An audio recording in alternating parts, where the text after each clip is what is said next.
Seja bem-vindo a mais novo episódio do Segue o Plano, podcast que abre a mente de quem quer empreender e de quem já vive o mundo dos negócios. E hoje, nosso primeiro episódio da 4ª temporada, vamos bater um papo com Carol Heitmann. Acertei. Acertou. Farmacêutica, mestre e doutora em farmácia, presidente do Conselho Regional de Farmácia do Estado do Pará. Seja bem-vinda, Carol. Obrigada, Ricardo. Obrigada pelo convite. E vamos falar do mercado de farmácia.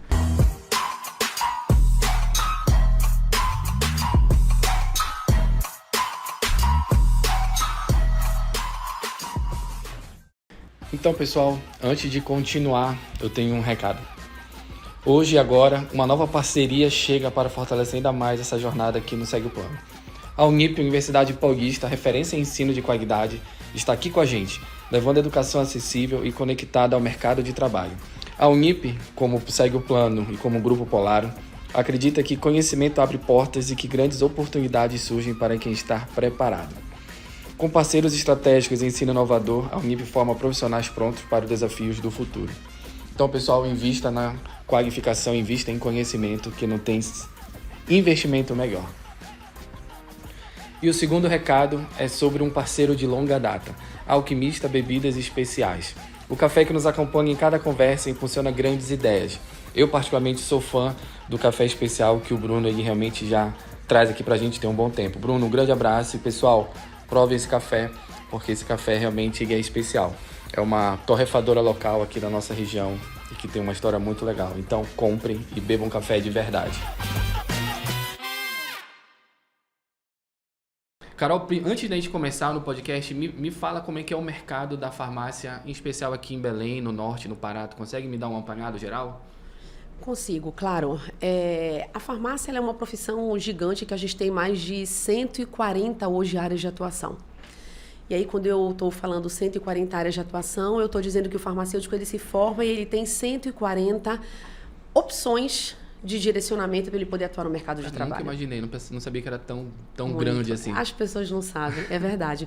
Então, assim, você pode ir tanto para uma farmácia comercial, onde querendo ou não querendo ainda é a maioria, né, de escolha, onde tem uma maior opção, por exemplo, de emprego, que são as farmácias comerciais das grandes redes e pequenas empresas também.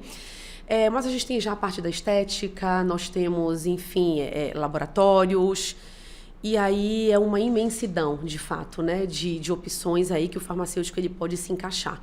E hoje o farmacêutico ele é um profissional da área da saúde, ele previne, ele trata e ele cuida.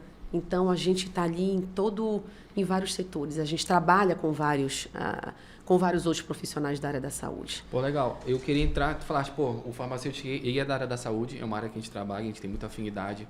Mas eu vejo dentro dos nossos clientes aqui uma grande falha na questão empresarial mesmo, no business mesmo, no back office do cara aqui. O cara trabalha, mas não gerencia dinheiro, não gerencia o imposto, não gerencia o tributo, enfim. Eu vejo, Carol, aí eu queria ouvir a tua opinião, nesses anos que tu tem de experiência, onde é que está a falha nessa formação do profissional? Porque, tu me traz uma informação aqui que eu achei incrível. 140 áreas de atuação. Querendo ou não, ele tem que se preparar não só como farmacêutico, como assistencialista aqui, né? Mas também como profissional / empresário. Claro. Primeiro, tu achas que tem falha nessa educação? E se tem, onde é que está? Ótimo. Acho que a tua pergunta ela foi bem cirúrgica, viu, Ricardo? Então, aí a gente entra numa seara de educação, que é importantíssima. Até porque esse farmacêutico ele cai no mercado de trabalho depois de 5 anos, por exemplo, ali de graduando. O que acontece? As nossas diretrizes elas mudaram de 2017 para cá. Então, assim, de 2017 para cá foi que a gestão ela foi incluída, por exemplo, ali na base curricular. Na base curricular. O que não era.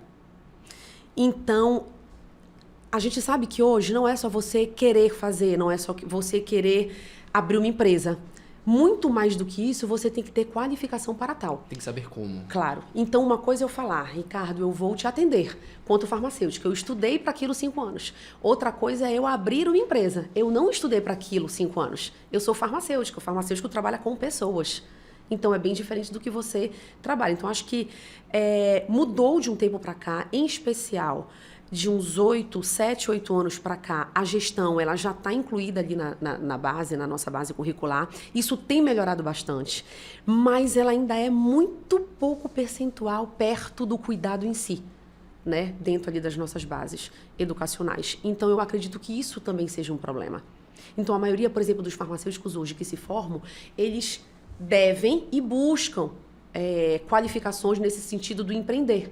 Então é um desafio. Eu acho que empreender aqui no Brasil já é difícil.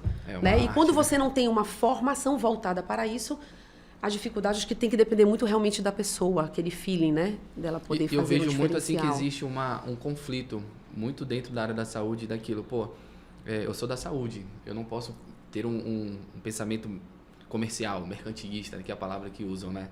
Mas eu acho que se tu tiveres um pensamento comercial, tu consegue inclusive ajudar até mais. Tu consegue criar uma estrutura melhor, tu consegue trazer profissionais melhores para gerar aquele bem-estar no teu atendimento. É mais ou menos isso. Tu achas que tem uma evolução? Porque assim, eu não cheguei a te falar, mas a minha família é da área da saúde, são médicos. Então eu já escuto isso, eu já converso muito isso nos meus almoços de domingo e tudo mais. Essa conversa de que eu não posso ser comercial, eu preciso ser assistencial. E ao longo dos últimos 10 anos eu vi que essa conversa mudou, principalmente na área do médico, né, na medicina humana, e tá chegando em outras áreas da saúde. Tu consegue ver essa evolução na área da farmácia, de que o farmacêutico ele precisa se ver como empresário, como gestor, como tu falaste? Sem dúvida, Ricardo. Vou te dizer porque eu vou te dar um exemplo prático da minha profissão como farmacêutica. Hoje em dia nós temos, enfim, uma infinidade de farmacêuticos que são graduados anualmente. Se todos esses farmacêuticos procurarem apenas uma determinada área, a gente não vai ter emprego. Isso eu estou falando para o farmacêutico. Isso é a mesma coisa para o médico, isso é a mesma coisa para o advogado. Então, a gente precisa empreender. A gente precisa ver coisas novas para que a gente possa realmente fazer um diferencial na nossa profissão. Então, hoje em dia, o farmacêutico, ele é um profissional, eu sempre digo, ele é um profissional completo, mas é um profissional que a gente sabe dos nossos limites até onde a gente pode ir. Mas tem que empreender. Então, eu tenho amigas, eu tenho ex-alunas, por exemplo, que já se formaram há mais de 10, a gente falou ainda agora. É uma comum, né? Exatamente. Que são pessoas maravilhosas e que procuraram empreender na área farmacêutica. Isso é fantástico. Então, a gente tem, enfim, uma infinidade aí de situações. O que eu acho que é o grande desafio? O incentivo para o empreendedorismo, para mim, é o primeiro ponto. Porque a gente sabe das dificuldades do empreender, né? E você ter pessoas realmente que queiram fazer, que queiram enfrentar esses desafios. Pô, legal, Carol. Porque a gente sabe do bônus, mas ninguém quer um ônus. Cara, falaste muito. Todo mundo quer o palco, mas não quer o bastidor, né? Entendeu? Só quer o resultado. E para empreender, a gente sabe que tem dificuldades e que geralmente você vai colher depois de um tempo.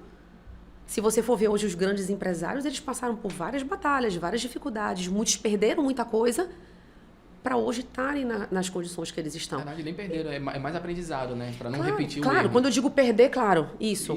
Foi não, bem... mas perderam, mas é para poder aprender com o erro. Exato, que não é uma perda, concordo. Exatamente, é um então, ganho no final. é um ganho no final. Só que para você saber que é um ganho no final, aí você tem um amadurecimento, você tem toda uma... Né? Existe um nível de consciência que nem todo mundo tem ainda. Exatamente. Ó, eu vou pegar um gancho que tu me deste agora, que eu resumi em tendências. Tu consegue me falar quais são as tendências que eu posso identificar dentro desse leque de 140 áreas, Ricardo? Pô, a gente identifica que a área tal, tá numa crescente boa, que a área tal tá numa caída mais acentuada, como tu falaste, a concorrência tá muito grande para as redes de farmácia, por exemplo. A gente vê aqui em Belém, tu vê uma esquina, tem 3, 4, será que faz sentido abrir uma rede de farmácia? Como tu vê o mercado assim em tendências? Tu consegue me passar algo? Consigo, claro. Então, por exemplo, a gente começou a falar das áreas de atuação e dos leques que a gente tem, das opções que a gente tem. E é óbvio, quando a gente... Acho que qualquer a maioria de nós, quando a gente vai querer escolher um determinado direcionamento, você pensa também naquilo que te dá um retorno, não mais fácil, mas que te dá um melhor retorno. Então, por exemplo, nós temos a área da estética. Eu acho que o mundo hoje, ele também está voltado para essa área de qualidade, que dá uma qualidade de vida, área da estética. A gente conversou um pouquinho antes sobre isso, né? Como que você tá, se você tá bem ou se você não tá. Então, e o farmacêutico, ele está nessa área já. Então, hoje nós temos resoluções do Conselho Federal de Farmácia, que é o único órgão que pode dizer o que o farmacêutico pode ou não fazer. Então, nós temos resoluções que nos amparam, por exemplo, a trabalhar nessa área da estética. Então, nós podemos fazer uma infinidade de procedimentos não invasivos e que dão um retorno também para o farmacêutico, né? Um retorno, digamos assim, rápido. Claro que isso tem que ter uma qualificação e tal. Então, é uma das áreas que tem crescido muito. E hoje, uma das áreas, com certeza, que nos maiores congressos nacionais, ela é uma área que está em evidência. Aí você me pergunta, por quê? Eu acho que pelo mundo hoje a estética, ela acaba... Todo mundo quer ser bonito, né? Todo mundo quer ser bonito. É tudo muito visual agora, então tu tem que estar bem nas câmeras. É visual. E você é o que você aparenta. Não sou eu que estou falando. Né? Então, você é o que você fala, você é como você se porta, você é como você fala, e você passa credibilidade naquela forma de como você tá. Então, a estética, ela está envolvida nisso, em várias maneiras, né? Então, e o farmacêutico, ele está envolvido nisso. Então, nós temos hoje aqui tanto, a gente está falando do nosso estado, a gente tem farmacêuticos aqui que têm clínicas de estéticas, tanto no município quanto fora, que estão brilhantemente fazendo trabalhos maravilhosos, com tudo correto, empreenderam, abriram, se qualificaram, abriram clínicas, por exemplo, e hoje se diferenciam. A gente sabe que tem outras profissões, às vezes, que não gostam, porque se sentem... mas a gente sabe até onde. O farmacêutico, ele sabe, deve saber até onde ele pode ir. Então, eu acredito que a gente não compete, né? A gente anda junto. Acho que todos nós podemos, né, fazer isso. Então, acho que essa é uma das áreas realmente que ela não é só tendência, ela também já é uma realidade. Cara, isso de competição me lembrou uma postagem de uma amiga minha que ela postou hoje. Ela falou assim, quem está no topo não compete, se ajuda. Claro. Né? Então, claro. se todo mundo ajudar a até aperfeiçoar o próprio mercado expulsa como vou falar, os piores. O líder leva a sua equipe, né? O líder, ele leva a sua equipe. Então, a equipe, ela cresce quando você tem aí todo mundo junto. Né? Aí, pegando essa questão de empreender, de uma tendência a ser a estética, me fala, o que tu acha que esses que entre aspas, se destacam e vão empreender e tem mais resultado, eles têm em comum? Tu consegue, pela tua experiência dentro do conselho, que tu deves falar com muitos empresários aí, tu consegue identificar alguns elementos em comum dessa galera que tem resultado? Tu estás me perguntando em todas as áreas, né? Nada, né? Dos farmacêuticos em geral, que empreendem. Isso, que empreendem. Tá. Eu vou te falar, aqueles que mais se destacam são aqueles que mais se qualificam. Tá? Então, aqueles que são mais qualificados são aqueles porque eu separo, tá, Ricardo? Para mim, o sucesso, ele tá muito com a constância do teu trabalho. Então, uma coisa é você, nossa, aquela pessoa deu um boom. O mais difícil, para mim, é a manutenção dele no mercado. Então, por exemplo, tem farmacêutico que... É aquela moda que a gente fala? Sim. Tem o farmacêutico que colocou ali muito marketing, tá ali em todas as redes sociais, não se sustentou. Fez alguma coisa que não devia, estou dando um exemplo da minha área. Fez alguma coisa que não devia, não está trabalhando direito, só purpurina, não teve o resultado. Exatamente, o efeito purpurina. Mas por quê? Não teve uma qualificação adequada. Ele fez determinada coisa só por dinheiro. Estou dando um exemplo, mas isso está em todas as profissões. Né? Isso está em médicos, está em enfermeiros, fisioterapeutas, farmacêuticos, enfim. Então, todos eles que estão nessa constância no mercado, que se mantiveram, que se mantêm no mercado, eles têm uma boa qualificação. Eles têm uma boa formação. Aí entra a educação, que é a base de tudo. Né? Então, você precisa ter uma boa educação. Eu vou te dar um exemplo. Eu não tive gestão. O médico, você falou ainda agora do médico, você é de uma família de médicos, Isso. Então eu sou de uma família de médicos também, né? A parte do meu marido tu é toda... Entendes, então. Totalmente te entendo. As conversas então, de domingo, tu entende? Exato. As minhas diárias, né? Porque meu marido é um deles. Então, o médico, ele não é empreendedor.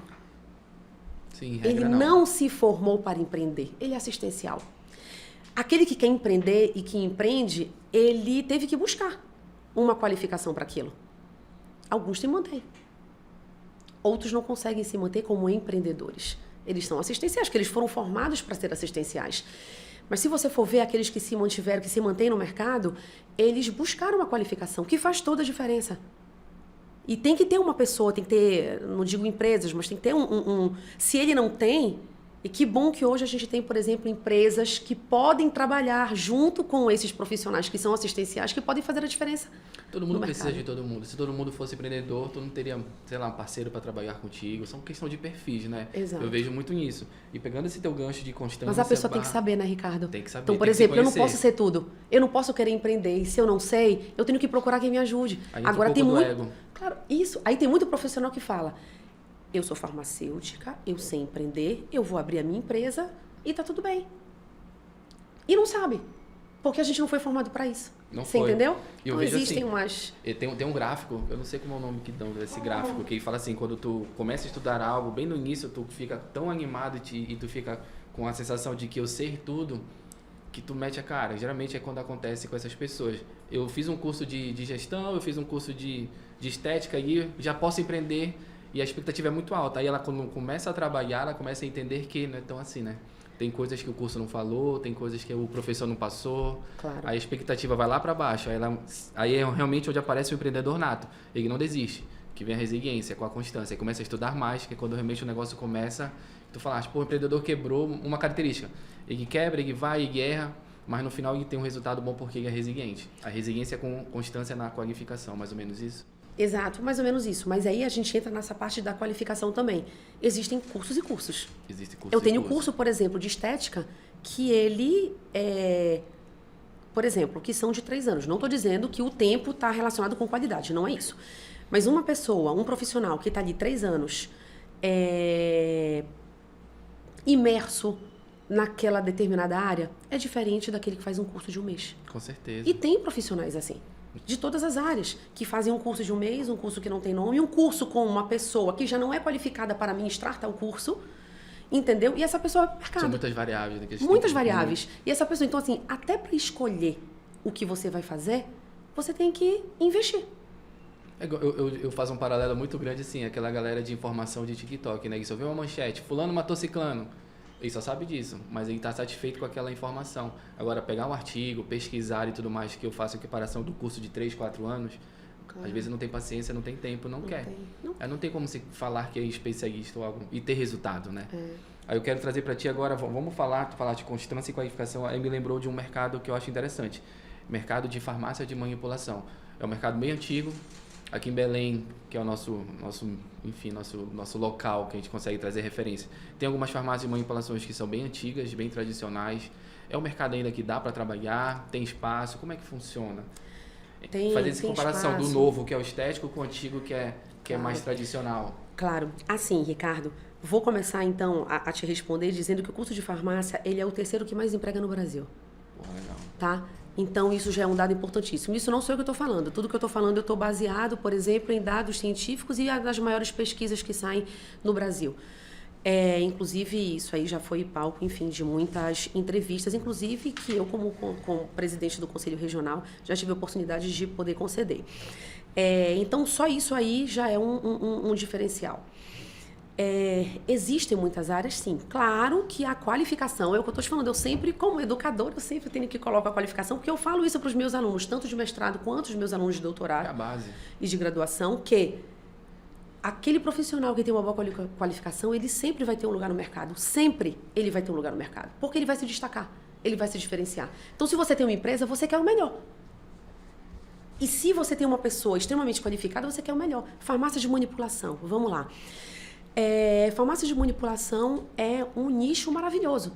Nós temos farmácias de manipulação aqui que trabalham super bem. Como todas as áreas, nós temos, que não só aquelas de nome, mas nós temos outras também que são menores, ou maiores, enfim. E temos armações podres.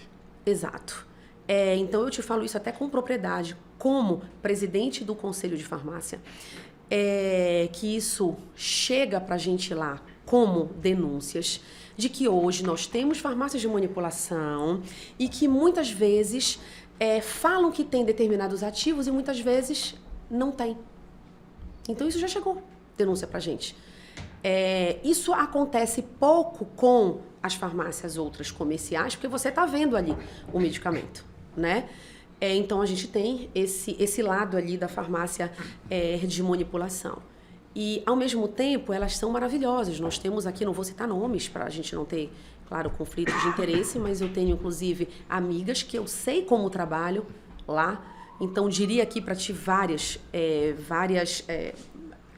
exemplos aqui de farmácias de manipulação que trabalham de uma maneira extraordinária, séria, com medicamentos que você vê que tem resultados, até porque tem toda uma ética, né? Para você abrir, tem aquela burocracia de toda aquela papelada, enfim. Então, é uma área realmente que também não deixa de estar aberta. Dá para investir, então. Tanto Claro. no mais tradicional como mais... É um mercado que eu estou vendo aqui enorme.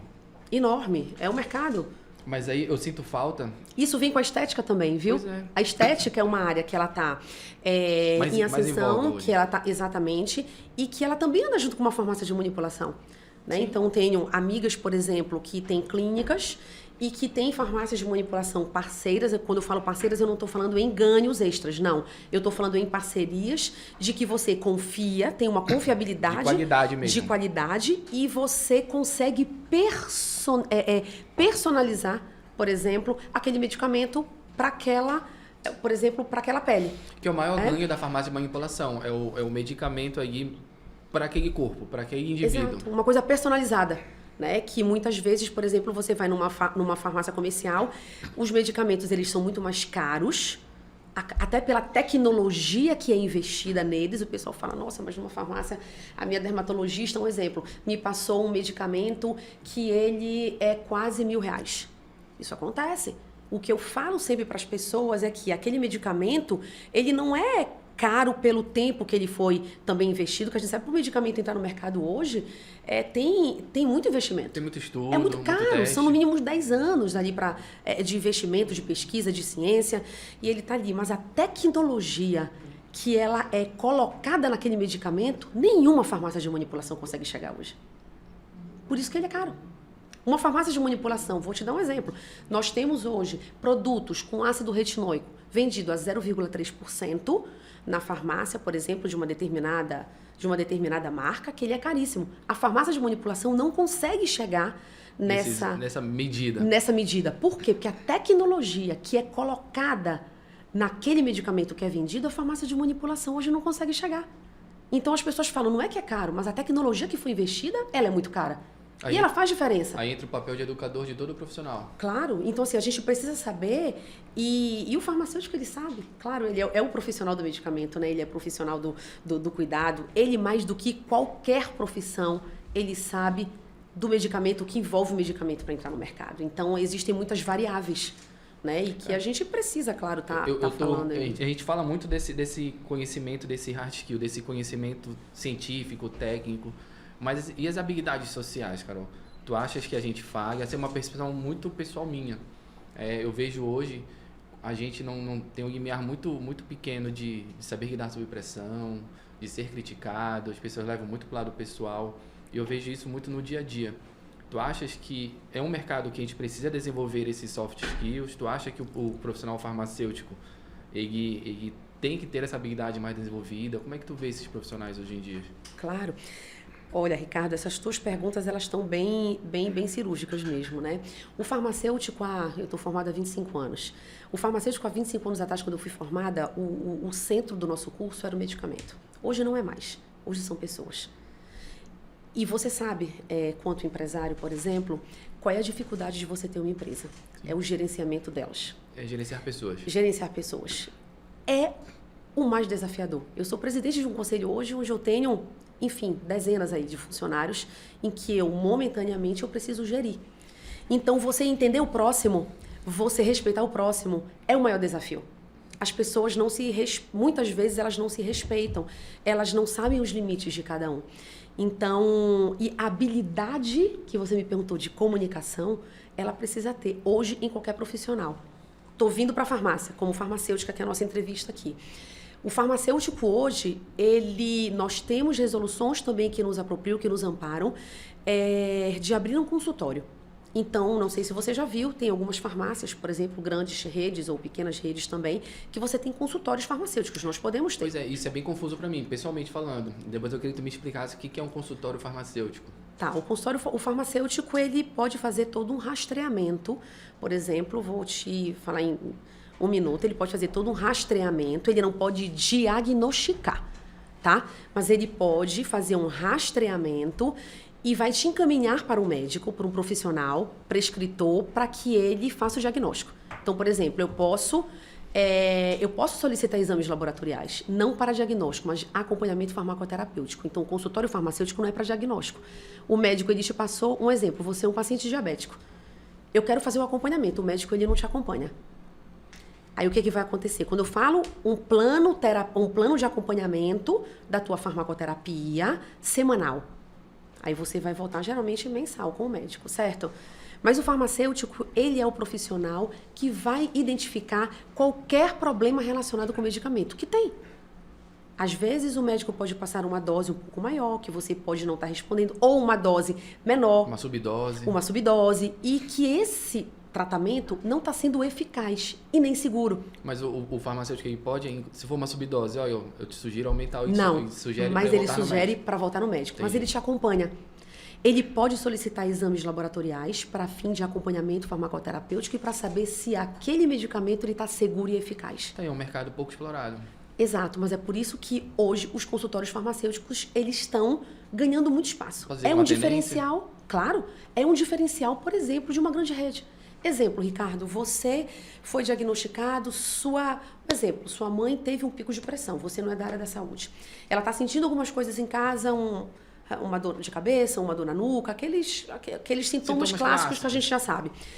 A primeira coisa que você vai é numa farmácia, até porque tem em cada esquina. E até porque o farmacêutico, ele é o profissional de saúde que está mais próximo da população. De mais fácil acesso. Depois da Lei 13.021, toda farmácia que é reconhecida, que foi reconhecida como estabelecimento de saúde, obrigatoriamente, em toda abertura e todo funcionamento, ela tem que ter o profissional farmacêutico.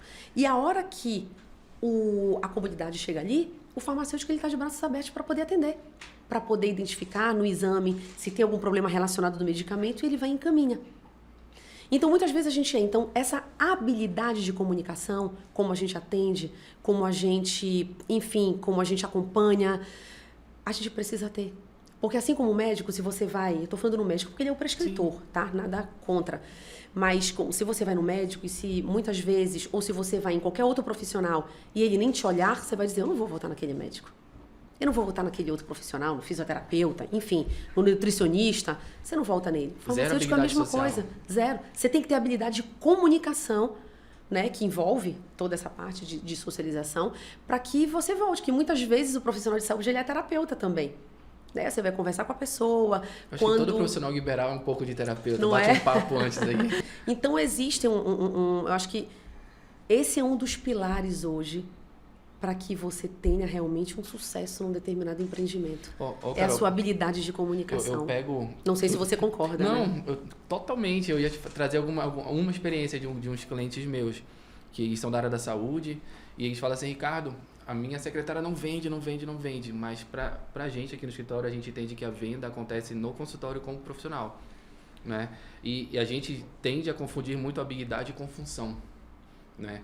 A habilidade de comunicar é uma coisa, a função de comunicar é outra. Vou te dar um exemplo. Tem muita gente que contrata o Potiguar, por exemplo, para ser o dono do Instagram da clínica. Potiguar, não fique com raiva de mim, mas tá errado. Tu tens que ser uma ferramenta para a pessoa de lá saber utilizar o Instagram, a rede social dela, né? Claro. Porque, como eu te falei, eles confundem habilidade com função. Eles contratam alguém para a função de comunicador. Só que comunicador é uma habilidade. Tem que ser ele falando, né? Tipo eu aqui. Eu tô desenvolvendo uma habilidade de comunicar. Você está desenvolvendo uma habilidade de comunicar. E eu vejo que essa confusão de habilidade / função é porque não é falado. Não é dito, não é conversado, não é discutido ali nas mesas. E eu sinto falta disso dentro da área da saúde como um todo. Concordo com você. Não é?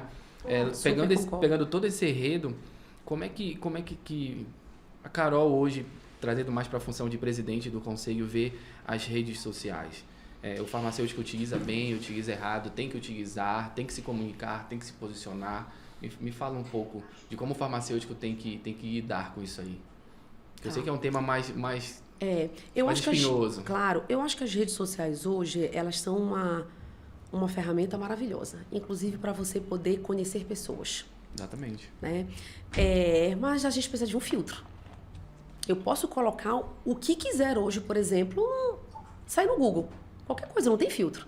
Eu posso simplesmente colocar alguma coisa no meu Instagram também, que dependendo, não estou falando eu, Carol, o profissional farmacêutico, já que você me perguntou, ele também pode, como qualquer outro da área da saúde, colocar uma informação infundada.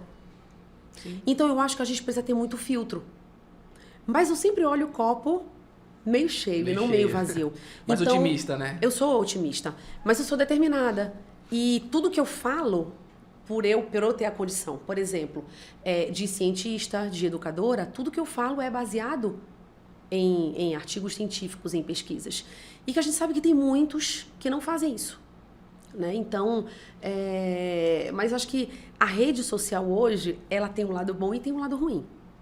O lado bom é que você se mostra como profissional. E você usa o marketing. Você tem um marketing. E isso é muito bom para a tua empresa. Né? Então, independente da empresa. Eu vejo isso, vou te dar um exemplo. Meu marido é uma pessoa extremamente tímida. Low profile mesmo, não? Tímida. Não é de gravar vídeo, não. Ele tem essa dificuldade. Um exemplo. Mas ele tem um Instagram. De vez em quando, né? Faz e tal. Mas as redes sociais dele é muito procurada. Toda semana ele tem paciente que vai no consultório dele. Pelo menos uns 5, 10 por meio de rede social. Pô, legal. Por quê? Porque estão vendo o trabalho que é desenvolvido, né? E vão atrás de profissionais que são qualificados e que veem aí o todo. Então, quantas vezes você, que é um empresário, por exemplo, você vai querer contratar alguém aqui, você tem uma lista de entrevistas, antes daquilo ali, eu tenho certeza que você vai atrás das redes sociais que antes a gente não tinha. Eu pesquiso. Então, hoje você... Opa, deixa eu ver. Hoje você pode ter uma... Então, eu vejo um lado muito bom das redes, mas a gente também tem que ter aquele cuidado ali para filtrar. Então, por exemplo, para o marketing, a melhor coisa é que tenha uma rede social. Tudo que você faz para as pessoas saberem que você é uma pessoa proativa, como que você o que você faz. Então, quem é profissional. Quem é o profissional. Então, tem pessoas que falam assim, Carol, como é que tu consegue fazer 10 coisas ao mesmo tempo? Né? Ainda tem 2 filhos, aí tem marido, que é um outro filho. Então, a gente é mãe, a gente é cientista, a gente é esposa. É presidente do conselho. É presidente do conselho, tá na sociedade. Aí as pessoas me perguntam, como é que tu consegue fazer? Mas por quê? Porque elas acompanham as minhas redes sociais. Entendeu? E aí você ainda tem tempo, aí você vai pra academia 11 horas da noite, aí você volta, aí tem que acompanhar o filho. Eu digo por quê pra elas. Pessoal, é o seguinte, ela sabe gerir o tempo. Exato. Pronto, outra habilidade. Então, é outra habilidade. Então, isso eu aprendi muito nova, como eu saí da minha casa muito nova, eu amadureci muito nova. Então, as pessoas falam, Carol, como é que você consegue fazer isso? Mas você foi 10 horas, eu consigo gerir meu tempo. Não é falta de tempo. Eu só preciso gerir o meu tempo. E hoje eu consigo fazer isso. Então, eu consigo fazer 10 mil coisas que eu sei que o meu marido não faria. E eu digo, mulher é polvo, né? A gente consegue fazer várias coisas, mas eu consigo ter essa gestão. Eu entendo teu marido. Não é muito fácil, né? Mas a gente, é o que eu digo, a gente dá um passo ali na frente, mas a gente dá 2 atrás às vezes. Eu também sei os meus limites, entendeu? Sim, a gente tem que descansar às vezes, não pode também... Eu falo pro pessoal que a vida é um eterno equalizador, né? Não é prioridade. Hoje eu vou equalizar, vou dar mais prioridade para uma coisa, depois amanhã eu foco mais outra. Claro. Mas tem que saber gerir tempo, que eu vejo que as pessoas não têm muita habilidade nisso aí. Mas tu acha que é muito de cultura nossa? Tu acha que é uma cultura muito do nortista, essa falta de habilidades de gerir tempo, essa falta de habilidades de comunicar, e não sei. Tu acha que o nortista é peculiar nessa questão de empreender e de trabalhar ou não? Ou é uma visão mais minha mesmo? Ai, essa pergunta eu vou te dizer. Eu não acho. Eu sou daqui, só para registrar. Eu sou nascida e criada em Belém. Eu também fui criada em Belém, morei muito tempo fora, morei mais de 10 anos em São Paulo, né? Quase 10 anos em São Paulo, fazendo pós. E depois eu voltei. Então, assim, eu vou te dizer a minha visão, tá? Eu tenho amigas e conhecidas aqui que se diferenciam total de pessoas de fora. E tem pessoas de fora que se diferenciam total de pessoas daqui. Então, eu acho que é da pessoa. Da pessoa? Eu acho que sim. Eu vou te dizer, tem muitas coisas daqui que eu não gosto. Daqui, de cultura. E porque eu não acho certo. Não acho bonito, não acho certo. E eu faço diferente. Então é de mim. Você entende? Eu te entendo. Eu te fiz essa pergunta porque, querendo ou não, a cultura é uma coisa muito forte e a gente acaba trazendo elementos. Vou te dar um exemplo muito claro que eu vejo ao longo da minha experiência. Muita gente já ouviu o seguinte: se tu abrir empresa, tu vai ter prejuízo e tu vai quebrar. Outra coisa que a gente fala muito nas nossas palestras, que dinheiro é sujo. Dinheiro não é sujo, né? Lava a mão que tu pegar dinheiro, menino. Pô, olha o que colocaram na tua cabeça. Então, são pequenas coisas que vão falando e vão entrando na tua cabeça. Exato. Olha, uma vez, rapidinho, não te cortando, uma coisa bem interessante, que eu estava falando com uma parte de investimento. Ela falou assim: Ricardo, é difícil falar com pessoas para tirar o dinheiro da poupança, porque a Caixa Econômica está há 200 anos falando que poupança é lugar para guardar dinheiro. Como é que eu vou tirar o dinheiro da poupança? E tem muito dinheiro na poupança, que é o pior investimento do Brasil. Do mundo, eu acho, né? É mais ou menos... É difícil a cultura. E a cultura do norte é dormir depois do almoço. Nesse ponto, com certeza. Eu acho que as pessoas daqui, elas são mais acomodadas. Perfeito. Eu acho que essa que é a palavra. Isso eu acho. Tu acha que um ritmo mais devagar, mais desacelerado? Acho sim. Com certeza. Falam que tu trabalha muito? Eu vou te dizer, total, eu escuto isso todo dia. Então, eu vou te falar do meu próprio marido, tipo, Carol, para. Então, por exemplo, eu vou te falar até como experiência própria. Aqui tem muitas pessoas que são workaholic, trabalham bastante e tal. Aí eu fui fazer uma parte do meu doutorado nos Estados Unidos, morei em Baltimore lá. Quando eu cheguei, aqui no Brasil, o que as pessoas geralmente fazem? Elas são ligadas no tempo. Eu tenho que trabalhar 10 mil horas por dia, porque eu trabalhei de 7 da manhã às 7 da noite, eu sou a melhor pessoa porque eu trabalhei. É quantidade, né? Qualidade. Mas ela não rende. Então, ela vai pro trabalho, ela fica um tempão no telefone. Instagram. Bate-papo. Aí ela sai em intervalo para tomar café, aí ela vai almoçar. Aí quando eu cheguei nos Estados Unidos, Ricardo, quando eu cheguei no primeiro dia do laboratório. Primeiro dia, eu com 24 anos, fazendo meu doutorado. Cheguei lá, 7h30 da manhã, laboratório fechado. 8 horas de laboratório fechado. 9 horas de laboratório fechado, ele foi abrir 10h30. Eu falei, gente, como é que pode as pessoas começarem a trabalhar 10h30 da manhã? E o meu laboratório era do lado do laboratório da NASA, na Johns Hopkins. E lá foi aberto 10h30, 11 horas da manhã. Eu falei, como assim? Como que pode? Como que pode? Aí eu fui entender. Eu fui vendo como aquilo ali. Eles fazem muito menos tempo, mas a qualidade de tempo, quando eles falam, eu vou começar o trabalho, eles começam, eles rendem. Então não existe esse negócio de eu trabalho de 5 da manhã, 6 da manhã, 6 da tarde. Não. Mas eu te garanto que a hora trabalhada deles, ela é muito superior à nossa. Em termos de produtividade, né? Claro, estou falando em termos de produtividade. Hoje trabalha 3 horas, o que a gente precisa de 8. Entendeu? Mas porque é deles. Então, eu vou fazer isso e depois eu vou parar e vou almoçar ou eu vou comer alguma coisa. É isso. Aqui não. Aqui, culturalmente, ainda tem esse tempo. Entendeu? Eu tenho que trabalhar tantas horas por dia, porque se eu não trabalhar, eu não estou rendendo. Eu tenho funcionários que trabalham em menos tempo, o que tem funcionários, por exemplo, que um mês não consegue render. Eu digo aqui que eu tenho dificuldade de ser chefe, porque eu penso assim, eu acho que tu tens que saber o que tu vais fazer. Se tu vais fazer isso em meia hora, quiser ir para casa, vai. Mas tem que fazer e fazer com excelência. Isso. É uma coisa que a gente bate muito. Aí entra muito num conceito de terceirizar a vida, Carol, que a gente tem aqui. Eu entendo que quanto mais tu terceiriza, menos tu ganha. E as pessoas não entendem por que ganham menos. Elas têm que ter hora para entrar, elas têm que ter hora para almoçar, têm que ter hora para voltar do almoço, têm que ter hora para sair. Porra, quanto mais tu terceiriza, o teu ganho é menor. Não é? Quanto menos tu terceiriza, o teu resultado é maior. Porque tu vai fazer muito mais. Mais ou menos. Mas é o sistema, né? Acho que tem, é o que eu estou te falando, o sistema, quando você abre uma coisa sua, talvez seja diferente, mas quando você está, por exemplo, eu estou presidindo um órgão que ele não me dá abertura para fazer isso. Mais engessado. É mais engessado, entendeu? Então, e para eu fazer um diferencial lá, eu também preciso saber quem são os funcionários que estão lá. Estou te dando um exemplo, né? Por eu estar ali. Então, existem funcionários e funcionários. Como é que você vai fazer para um e não fazer para outros? Como é que você vai dizer para um que ele pode, por exemplo, trabalhar online porque eu sei que ele vai render muito mais se ele fica lá, e para o outro eu vou dizer não. Ele não entrega, como é que eu vou fazer isso? Pra ti não funciona, fica aqui. Muito complicado. E eu acredito para qualquer empresário é complicado, porque gerenciar pessoas é um desafio muito grande. É saber lidar com pessoas, porque cada um tem seu temperamento. Às vezes o cara brigou em casa, às vezes o cara, sei lá, teve acontecido alguma coisa. Desconta em cima de quem não tem que descontar. Então, assim, isso é muito cruel. E eu tenho aprendido muito isso. Já li muitos livros esse ano de você gerenciar pessoas, de você, porque... foi a primeira vez que eu fui presidente de um conselho. E nós somos mais de 12 mil farmacêuticos no estado, que eu represento. E querendo uma mulher numa sociedade machista que temos que aceitar que é. Claro, a nossa foi a primeira diretoria totalmente feminina dentro de um conselho. Eu Imagina já passei... a pressão. Exatamente. Eu fui pressionada antes. Fui pressionada e saí.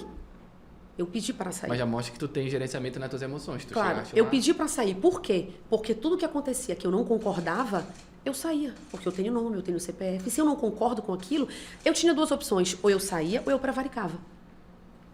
Entendeu? E se eu tô prevaricando, significa que eu tô concordando com aquilo. Exatamente. Então eu tive atitude. Eu fui muito vista por alguns. Eu fui vista, Carol abandonou.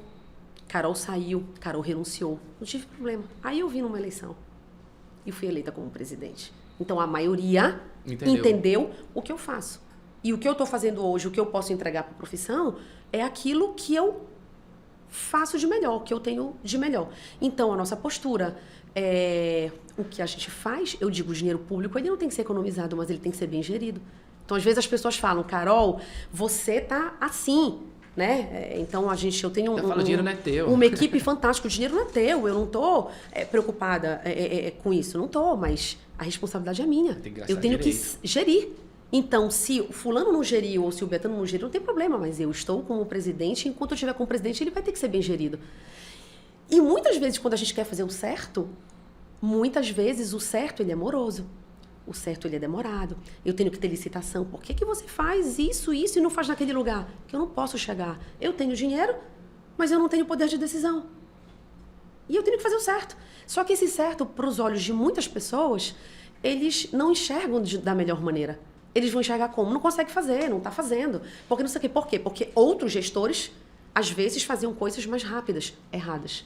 Cara, geralmente o rápido ele anda de mão dada com o errado, né? Geralmente. Entendeu? Então, assim, é o que eu digo, vocês não precisam gostar da minha pessoa, mas e sim respeitar um trabalho que está sendo feito de uma maneira correta e ética. Que foi decidido atrás por uma eleição, né? Inclusive, eu tenho que confiar nos votos que me foram concedidos. Sim. Ponto. E seguir o jogo. E seguir o jogo. Mas é um desafio, né? Ó, falando em desafio, não é fácil. pegando esse gancho que já entraste no desafio, quais são os desafios desse mercado? E antes disso, eu queria que tu falasse um pouquinho também do mercado pet, que é um mercado que cresce, sei lá, 10% nos últimos anos aí, 5, 6, 7 anos. Tem espaço também dentro desses 140 áreas de atuação, o mercado pet. Sim, dessas tendências que está no mercado? Nós temos uma resolução, sim, do farmacêutico nessa área, né? E tem crescido bastante, né? Acho que essa área do pet aí, acho que de 10 anos para cá, difícil você ver uma casa que não tem, né? Um pet. Realmente. E é uma outra área também que o farmacêutico, ele tem atuado. Tem crescido. Ela ainda não estourou, mas a gente também tem resoluções que nos amparam também a trabalhar com isso. Entendeu? Então, é uma área realmente que faz sentido o farmacêutico olhar com carinho. Claro, faz sentido também trabalhar com carinho. Aí é uma área bem específica, né? Você tem que gostar, já não são pessoas, né? Então, o farmacêutico, no nosso curso, por exemplo, a gente aprende mais a lidar com pessoas. 50% do nosso curso hoje é o cuidado. Cuidado, está lá na nossa diretriz. Né? E um menor percentual, por exemplo, é a parte da tecnologia e gestão. Então, o PET ele acaba sendo um desafio. Eu equiparo o PET como pediatria. Minha mãe é pediatra. Ela falou assim, Ricardo, não, o desafio não é a criança, é o pai da criança. Que está estressado, que está atrasado, que está com pressa. Na verdade, o teu cliente é até o pai da criança. Nesse caso, o cliente não é o pet, né? O cliente é o dono do pet, é o pai do pet. Então tem muito, mas é uma área habilidade promissora. De comunicar. Já está em tudo, né? A habilidade de comunicação não tem jeito. E desafios? O que tu achas quais são os desafios do mercado daqui para frente? O que tu achas que vão exigir mais? Eu já quero falar contigo também, tentar colocar aqui nesse meio, até para criar, não sei se é polêmica, mas para trazer para o tema, questão da IA, que é a inteligência artificial, não é que ela veio para ficar, ela já existe, e os profissionais têm que saber lidar com isso aí, até porque eu estava acompanhando, Carol, não sei quantas profissões vão ser extintas, e não sei quantas profissões vão ser criadas, então a gente tem que se adaptar e saber lidar com as ferramentas que chegam, porque a IA não é um inimigo, né? A IA realmente é uma ferramenta que veio para ajudar quem sabe fazer a pergunta, porque o inteligente não é a IA, é quem faz a pergunta. Exato. Acho que ela tem que saber ser usada em qualquer área. Né? Então, por exemplo, depois da pandemia, o mundo é outro, né, Ricardo? O mundo é outro, total. Então, já existiam ferramentas que aqui no Brasil a gente não utilizava tanto e que hoje, depois da pandemia, todo mundo usa. Então, por exemplo, você consegue fazer online, com qualidade, 3, 4 reuniões no mesmo período, sem sair do lugar. E você pode, enfim, atravessar oceanos para poder fazer uma reunião. Coisa que antes da pandemia isso era quase impossível pra gente, eu tô falando aqui do Brasil. A pandemia acelerou muita coisa, né? A pandemia acelerou muita coisa.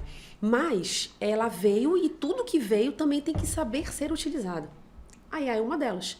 Então, é claro que é uma área fantástica, ela está relacionada ali com descobertas de compostos químicos, de como a gente pode trabalhar, mas ela também tem que saber ser trabalhada, né? Então, tem pessoas e pessoas, né? Isso. Então, tem gente que usa a inteligência artificial para fazer o que ela não quer fazer. Perfeito. Eu digo que o meu melhor funcionário é a IA aqui no escritório. Me ajuda bastante. A gente utiliza muito aqui, né, Poti? A IA é uma ferramenta muito importante pra gente. Mas ela veio para ficar. Veio pra ficar. Eu acho que ela veio para ficar em várias áreas. A gente trabalha muito, por exemplo, Ricardo, com descoberta também de novos fármacos, né? Existem. Aqui a gente tem pouca indústria, infelizmente, né? Então, acho que esse incentivo para a indústria, ele é um desafio aqui na nossa região. E tu achas que existe espaço? Porque a gente fez uma pesquisa aqui. Sim. Deixa eu trazer um dado para ti aqui. O mercado. O brasileiro faturou 142 bilhões de reais em 2023, um crescimento de 8,5%. Poti, tu lembras, tu chegaste a me falar quantas indústrias tem no Brasil? Eu lembro de um número, falaste que eram uns 5 indústrias que tem grandes aqui no Brasil. Não, que 90% do faturamento da indústria farmacêutica aqui no Brasil está concentrado num número muito pequeno de grandes grupos econômicos e de empresas. Era onde eu queria chegar para ti. A indústria, ela realmente é grande, é um mercado enorme, mas está na mão de poucas pessoas. Tu acha que tem espaço para uma indústria de micro, pequeno? Tem, claro que tem. Por exemplo, falando da nossa região, Ricardo, a gente tem poucas indústrias aqui. Sim. Pouquíssimas. E falando da minha área, né? Farmacêutica. A gente tem pouquíssimas indústrias. A gente também não tem incentivo. Entendeu? Por exemplo, tá chegando a COP30. Tá chegando a COP aqui. O que a COP tem a ver com a farmácia? Muita coisa. E farmácia não é só remédio, né? Tem cosmético. Total. A gente trabalha com toxicologia. A gente trabalha com área ambiental. A COP é o maior evento climático do mundo. Aqui nós podemos trabalhar, por exemplo, com... uma das... A gente procurou o governo do estado desde o ano passado para poder disponibilizar, por exemplo, o Conselho Regional de Farmácia para ajudar na COP30, sabendo da importância do profissional farmacêutico nesse evento. Depois de um ano, eles abriram as portas para a gente. Uau. E aí eu estou esperando um retorno, porque eles deram...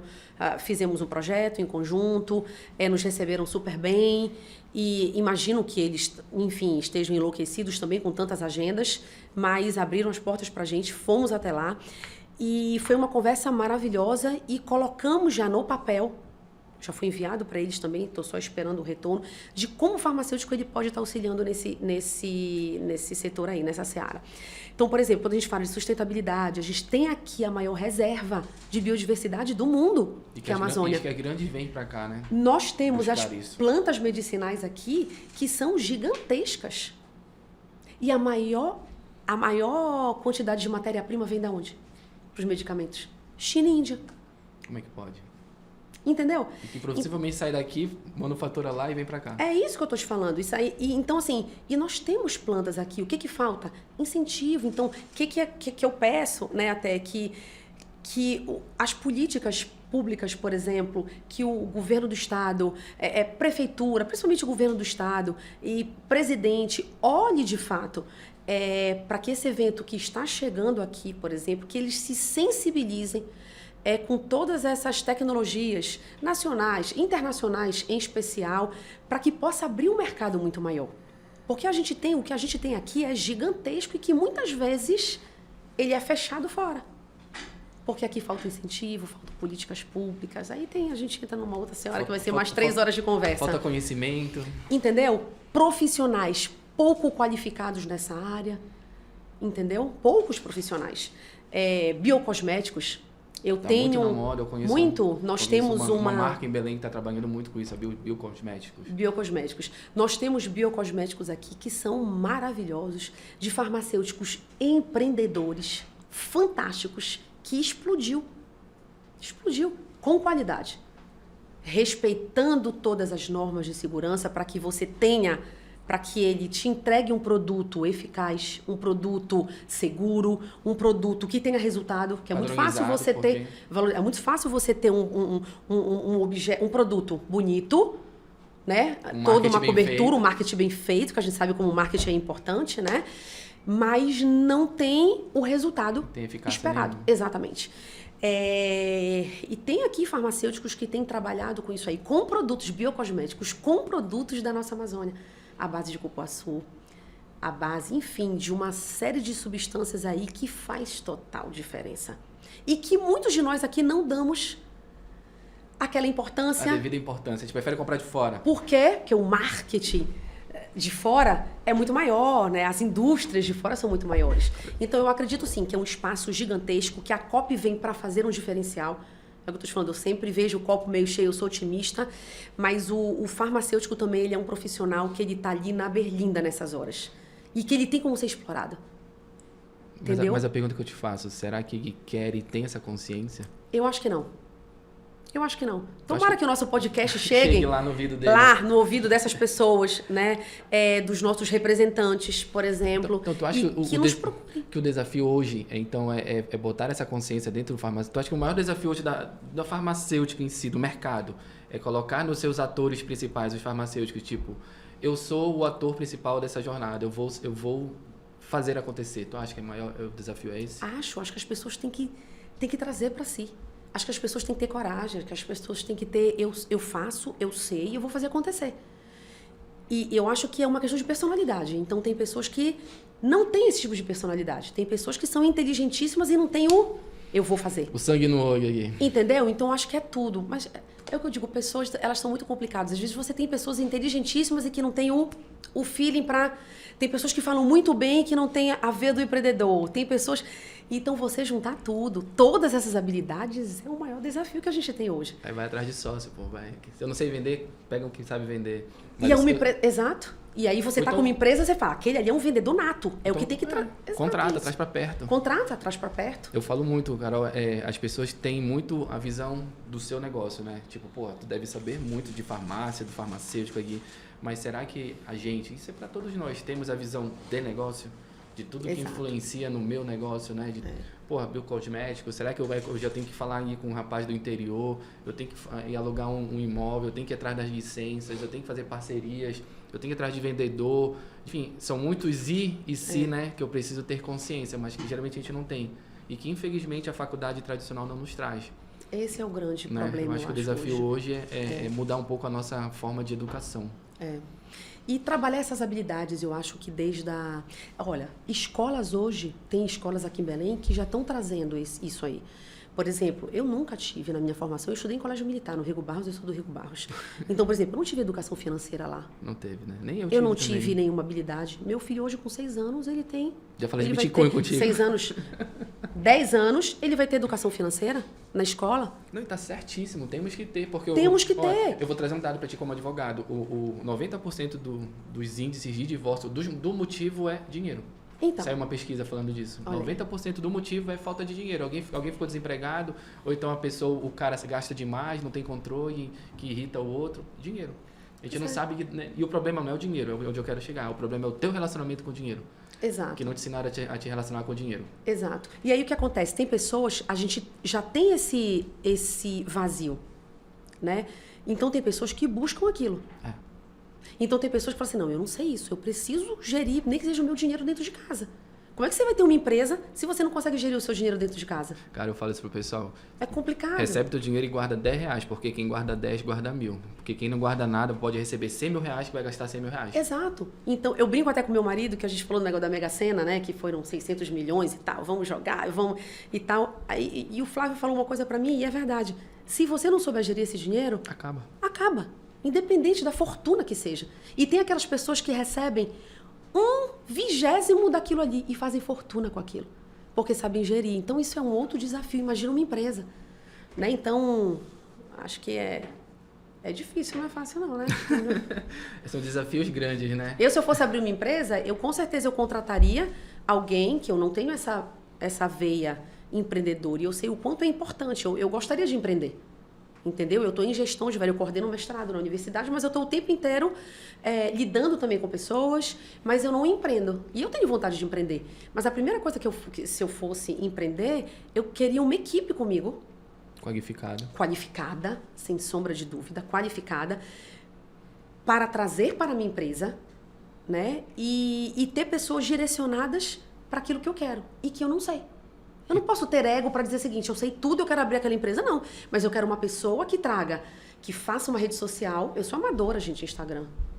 Eu mesmo faço, entendeu? Sou amadora, não tenho Então, assim, eu queria uma pessoa para poder fazer... Exato, uma pessoa profissional para poder fazer isso. Eu queria uma pessoa de negócios para ver toda a parte de burocracia documental, que a gente sabe que é um desafio hoje.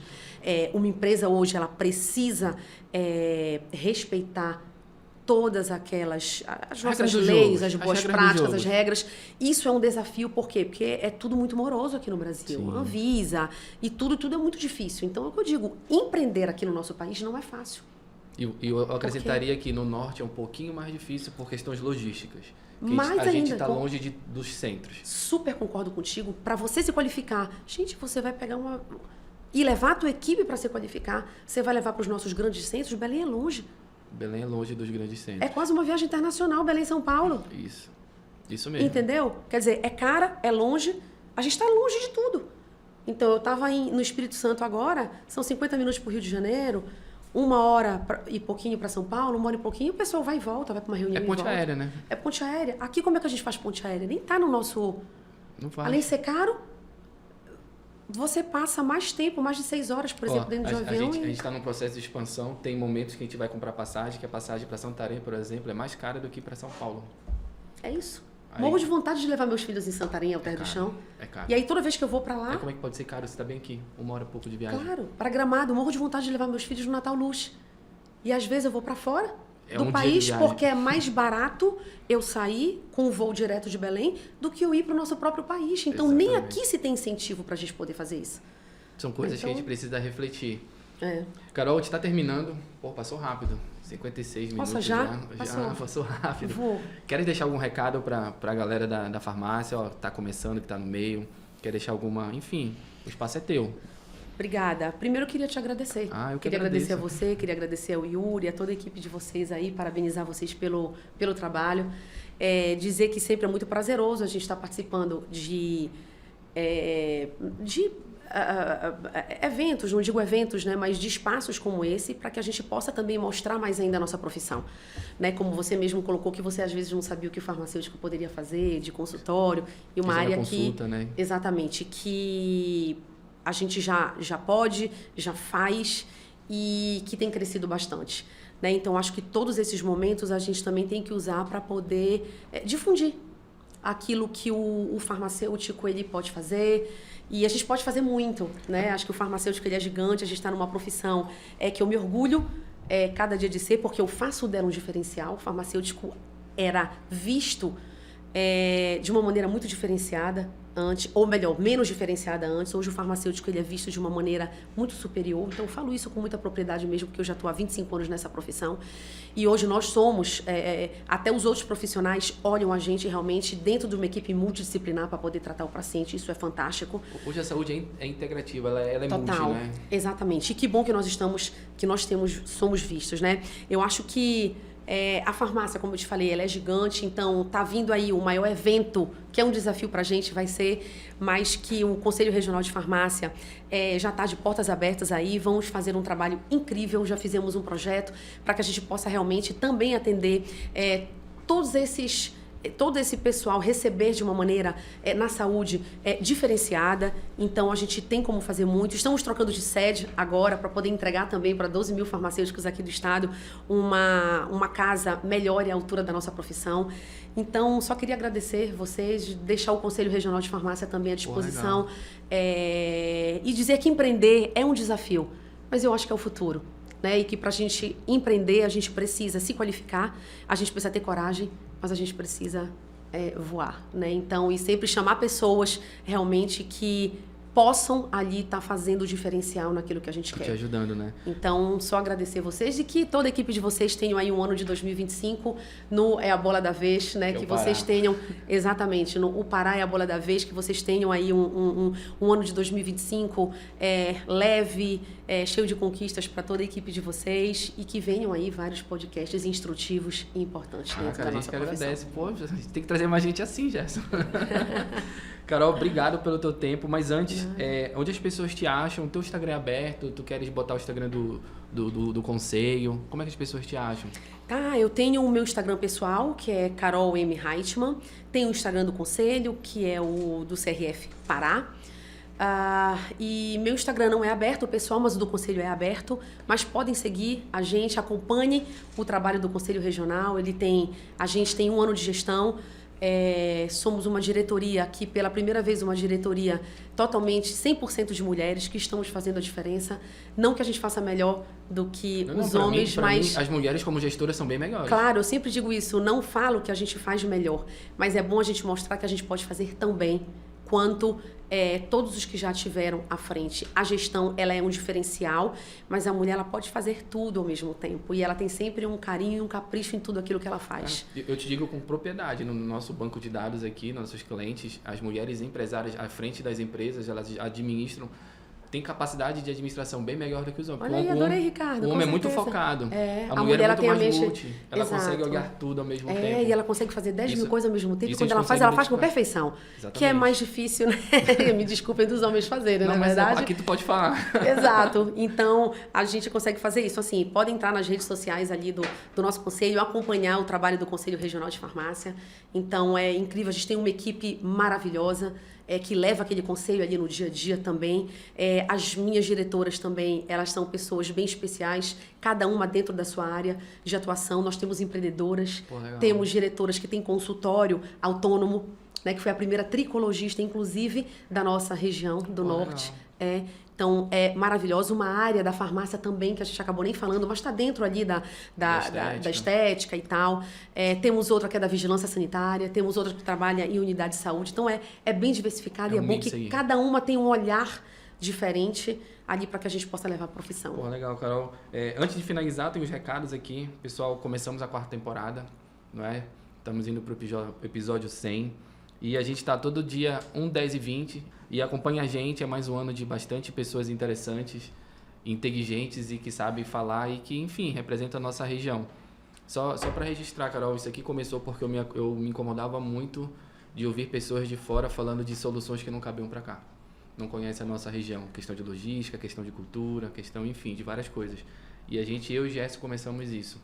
Então, de novo, muito obrigado pelo teu tempo. E, pessoal, 1, 10 e 20, Instagram, Spotify, Deezer, YouTube, qualquer lugar a gente está por aí. E abraço.